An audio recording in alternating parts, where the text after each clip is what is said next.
এরকম আমল করতে হলে অবশ্যই কপাল লাগে। ফজরের 2 রাকাত সুন্নত নামাজ আদায় করার পরে ফরজ নামাজের আগে বিশ্বনবীর শিখানো আল কাসাসুল কুবরা 2য় খণ্ডের 299 নম্বর পৃষ্ঠায় যে দোয়াটা উল্লেখ করা হয়েছে, যদি আপনি একদম মনোযোগ দিয়ে আল্লাহ তাআলার প্রেম ভালোবাসা, নবীজির প্রেম ভালোবাসা অন্তরে জাগিয়ে কষ্ট করে মাত্র 100 বার এই নিয়মে পাঠ করতে পারেন, আল্লাহর নবী বিশ্বনবী ওয়াদা করে বলেছেন, যারা দিন দিন গরিব হয়ে যাচ্ছেন, ফকির হয়ে যাচ্ছেন, বিশ্বনবীর ওয়াদা আপনাকে আর দুনিয়া পৃষ্ঠ প্রদর্শন করে চলে যাবে না, আপনাকে দুনিয়া ধরা দিবে, আপনার পায়ের নিচে এসে দুনিয়া আপনাকে ধরা দিবে। অনেক অভাব অনটনের মধ্যে যারা আছেন, আপনারা যারা যারা দিন দিন ইনকাম করছেন, ইনকামের মধ্যে বরকত পাচ্ছেন না, গরিব হয়ে যাচ্ছেন, দরিদ্রতা আপনাকে গ্রাস করে নিচ্ছে, কোনো অবস্থাতেই আপনার উন্নতি হচ্ছে না, পরিবার সংসারে শান্তির ব্যবস্থা হচ্ছে না, ঋণ পরিশোধ করতে পারতেছেন না, অতি দ্রুত গতিতে আপনার ঋণ পরিশোধ করার ব্যবস্থা আল্লাহ রাব্বুল আলামিন বলেছেন করে দিবেন, বিশ্বনবীর ওয়াদা। এই জন্য অনুরোধ করে আমি আপনাদেরকে বলবো, ও মহিলা মা বোনেরা, ভাই বেরাদররা, জীবনে অনেক সময় তো অযথাই ভিডিও দেখে, গান বাদ্য, টিভি, সিনেমা ইত্যাদি দেখে আপনারা নষ্ট করে থাকেন। আজকের এই ভিডিওটা পরিবার সংসারে শান্তি আনার জন্যে, পরিবার সংসার থেকে অভাব-অনটন দূরীভূত করার জন্যে, দুঃখ কষ্ট পেরেশানি দূরীভূত করার জন্যে আল্লাহর নবীর শেখানো আমলটা শিখুন এবং আমলটা করুন। মনোযোগ দিয়ে ভিডিওটা দেখুন। জীবনে অনেক সময় কিন্তু নষ্ট করে থাকেন। আমি নিয়ম কানুনটা বলে দিচ্ছি, আমলটা কিভাবে করবেন। এর আগে বিশ্বনবীর যে হাদিসটা উল্লেখ করা হয়েছে আল কাসাসুল কুবরার 2য় খণ্ড 299 নম্বর পৃষ্ঠায়, সেই হাদিসটা আমলের আগ্রহ অন্তরে পয়দা হওয়ার জন্য, সৃষ্টি হওয়ার জন্য একটু সামান্য পরিমাণ বর্ণনা করিতেছি, বিরক্ত বোধ করবেন না। প্রিয় দিনী ভাই এবং বোন, আল্লাহর নবী বিশ্ব নবীর কাছে একদিন এক দরিদ্র লোক এসে বলল, গো নবীজি, অনেক অভাব অনটনের মধ্যে পড়ে আছি গো নবীজি, অনেক দুঃখ কষ্টে আছি, দুনিয়া আমাকে পৃষ্ঠ প্রদর্শন করে চলছে, কোনো অবস্থাতেই শান্তির ব্যবস্থা হচ্ছে না, অনেক অভাব অনটনের মধ্যে পড়ে আছি গো নবীজি, অনেক দুঃখ কষ্টে আছি, অনেক হতাশার মধ্যে আছি, অনেক ঋণ মাথায় নিয়ে গুরু গুরু করছে, কোনো অবস্থাতেই ঋণ পরিশোধ করার ব্যবস্থা হচ্ছে না, ঋণ পরিশোধ করতে পারতেছি না, দিন দিন গরিব হয়ে যাচ্ছি, ফকির হয়ে যাচ্ছি, দরিদ্রতা আমাকে গ্রাস করে নিচ্ছে। এরকম অবস্থা যখন নবীজির কাছে বর্ণনা করলেন, বিশ্ব নবী বললেন, হায় হায় হায়, তুমি এখনো পর্যন্ত আমার সেই পাওয়ারফুল দোয়াটা শিখো নাই, যে দোয়াটা ফজরের 2 রাকাত সুন্নত নামাজ আদায় করার পরে ফরজ নামাজের আগে আল্লাহর বান্দা বান্দি যদি কষ্ট করে 100 বার এই নিয়মে পাঠ করতে পারে, আল্লাহ তাআলা তার কঠিন কঠিন মুসিবত দূরীভূত করে দিবে, যত ধরনের অভাব রয়েছে দূরীভূত করে দিবে, খুব দ্রুত গতিতে ঋণ পরিশোধ করার ব্যবস্থা করে দিবে। কোনো অবস্থাতে যাদের পরিবার সংসারে শান্তির ব্যবস্থা হচ্ছে না, শান্তির ব্যবস্থা করে দিবে, খুব দ্রুত গতিতে সে উন্নতি লাভ করবে, দুনিয়া তার পায়ের নিচে এসে তাকে ধরা দিবে। আল্লাহু আকবার। এই দোয়াটা শিক্ষা গ্রহণ করে সাহাবী কিছুদিন আমল করেছিলেন, আমল করার পরে দেখা গিয়েছে ওই সাহাবী আল্লাহু আকবার আল্লাহু আকবার কোটিপতি হয়ে গিয়েছে, যত ধরনের ঋণ রয়েছিল পরিশোধ হওয়ার ব্যবস্থা হয়েছে, যত অভাব অনটনের মধ্যে সে পড়েছিল অভাব অনটন দূরীভূত হয়ে গিয়েছে, এমনকি তার উপর যাকাত পর্যন্ত ফরজ হয়ে গিয়েছিল। এত গায়বী ধন সম্পদ রিজিকের ব্যবস্থা আল্লাহ তাআলা করে দিয়েছিলেন, টাকা পয়সা রাখার জায়গা পর্যন্ত ছিল না। আল্লাহু আকবার। এই আমলটা অবশ্যই কিন্তু ফজরের 2 রাকাত সুন্নত নামাজ আদায় করার পরে আমলটা করার কথা নবীজি বলেছেন, অর্থাৎ সুবহ থেকে পর থেকে নিয়ে সূর্য উদিত হওয়ার আগ পর্যন্ত যে সময়টা হাদিস শরীফের মধ্যে উল্লেখ করা হয়েছে, এই সময়ের মধ্যে আপনাকে আমলটা করতে হবে। একদম পাওয়ারফুল দোয়া। আল্লাহু আকবার। প্রিয় দিনী ভাই এবং বোন, আসুন আমলটা কিভাবে করবেন আমি নিয়ম কানুনটা বলে দিচ্ছি। যখন সর্বপ্রথম ফজরের নামাজের আজান হয়ে যায়, আপনাকে হট করে ঘুম থেকে তাড়াতাড়ি উঠতে হবে। ঘুম থেকে উঠে আপনার হাজতকে সেরে আপনি মিসওয়াক করে নেবেন, ভালো করে সুন্নত তরিকায় আপনি মিসওয়াক করে এরপরে একবার বলবেন বিসমিল্লাহির রহমানির রহিম। এরপরে সুন্নত তরিকায় প্রত্যেকটা অঙ্গ প্রত্যঙ্গ তিনবার করে দৌত করতে হবে। তিনবার করে দৌত করার পরে আকাশের দিকে তাকিয়ে আল্লাহ রাব্বুল আলামিনের প্রেম ভালোবাসা অন্তরে জাগিয়ে আপনাকে কালিমায়ে শাহাদাতটা একবার পাঠ করতে হবে এরকম ভাবে, আশহাদু আল্লাহ ইলাহা ইল্লাল্লাহু ওয়াহদাহু লা শারীকা লাহু ওয়া আশহাদু আন্না মুহাম্মাদান আবদুহু ওয়া রাসূলুহু। একবার কালিমায়ে শাহাদাতটা পাঠ করার পরে সর্বপ্রথম আপনি ফজরের 2 রাকাত সুন্নত নামাজ আদায় করবেন। ঘরে যদি আমলটা করেন ঘরেও করতে পারেন, মসজিদের মধ্যে করলে মসজিদেও করতে পারবেন, কোনো সমস্যা নেই। আপনি ঘরের ভিতরে জায়নামাজটা হাতে নিয়ে সর্বপ্রথম জায়নামাজের দোয়াটা এরকম পাঠ করে নিন, ইন্নী ওয়াজ্জাহতু ওয়াজহিয়া লিল্লাযী ফাতারাস সামাওয়াতি ওয়াল আরদা হানিফাও ওয়া মা আনা মিনাল মুশরিকিন। এরপরে যাই নামাজটা বিছিয়ে আপনি ফজরের 2 রাকাত সুন্নত নামাজ আগে আদায় করবেন।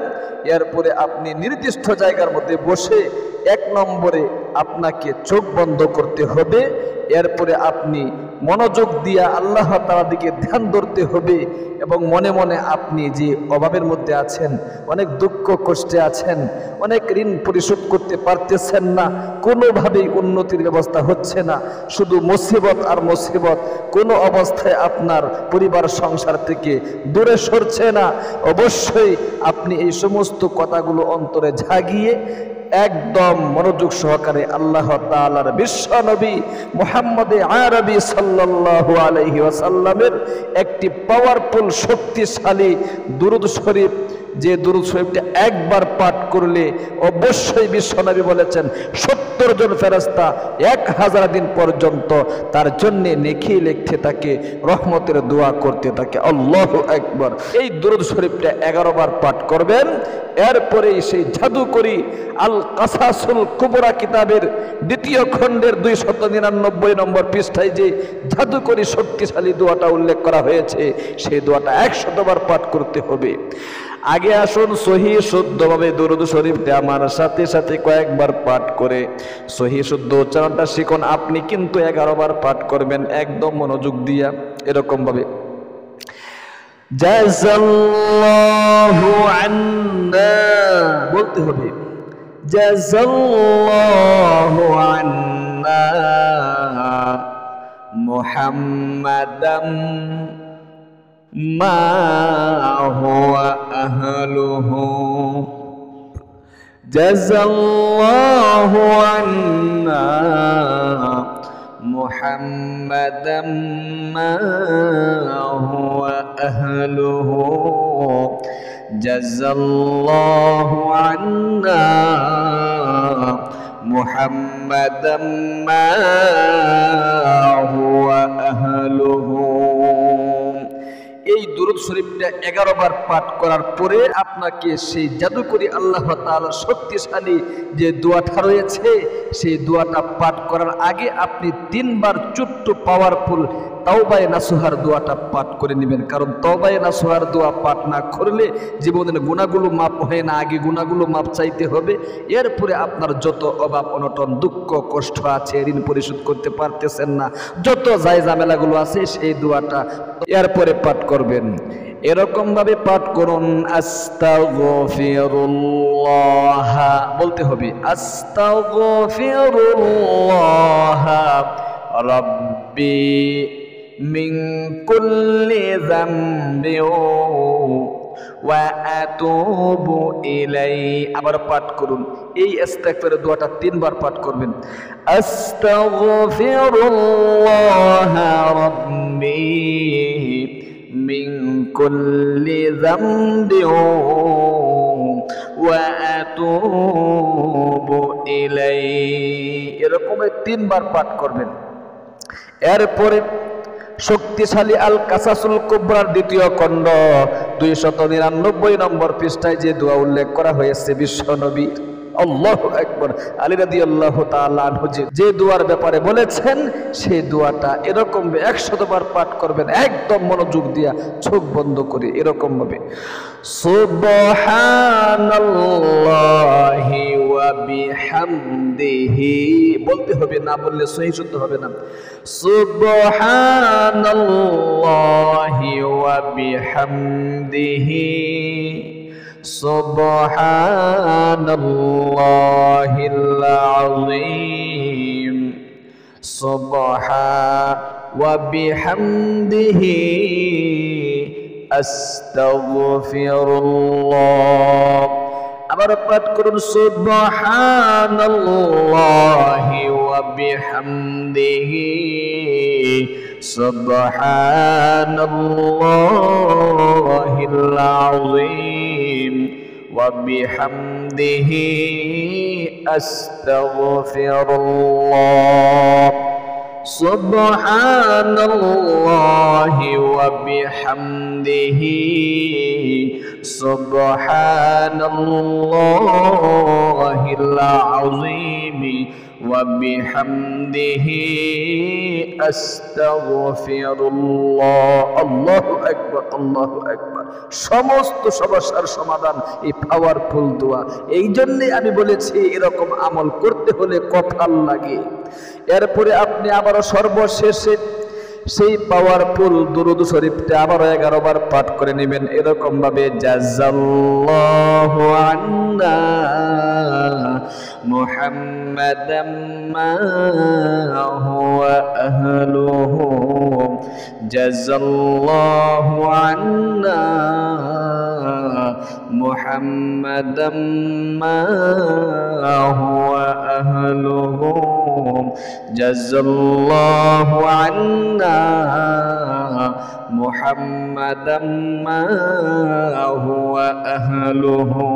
আল্লাহু আকবার। এরপরে আপনি সর্বশেষে সংক্ষিপ্ত মোনাজাত করবেন ফরজ নামাজের আগে এরকম ভাবে।